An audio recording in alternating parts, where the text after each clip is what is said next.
Delhi CM రేఖా గుప్తాపై దాడి జరిగింది. ముఖ్యమంత్రి అధికారిక నివాసంలో జన్ సువాయ్ కార్యక్రమంలో భాగంగా ప్రజల నుంచి అర్జీలు తీసుకుంటుండగా ఈ ఘటన చోటు చేసుకుంది. ప్రజల నుంచి అర్జీలు తీసుకుంటున్న సమయంలో అహ్మద్ బాషా అనే వ్యక్తి సీఎంకి సమస్యలు చెబుతూ ఒక్కసారిగా దాడికి పాల్పడ్డాడు. వెంటనే అక్కడున్న ఢిల్లీ పోలీసులు అతన్ని అదుపులోకి తీసుకున్నారు.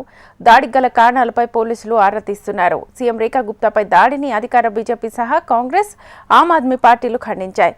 సీఎంకే రక్షణ లేకపోతే సాధారణ ప్రజల పరిస్థితి ఏంటని కాంగ్రెస్ ప్రశ్నించింది.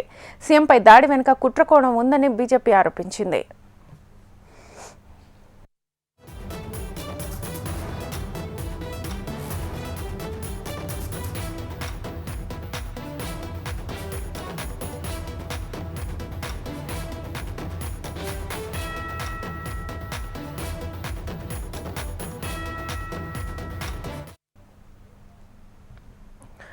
ఢిల్లీ సీఎం రేఖా గుప్తాపై దాడి జరిగింది. ముఖ్యమంత్రి అధికారిక నివాసంలో జన్ సువాయ్ కార్యక్రమంలో భాగంగా ప్రజల నుంచి అర్జీలు తీసుకుంటుండగా ఈ ఘటన జరిగింది.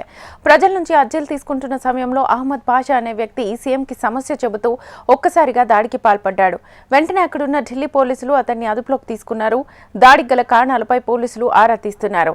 సీఎం రేఖా గుప్తాపై దాడిని అధికార బీజేపీ సహా కాంగ్రెస్, ఆమ్ ఆద్మీ పార్టీలు ఖండించాయి.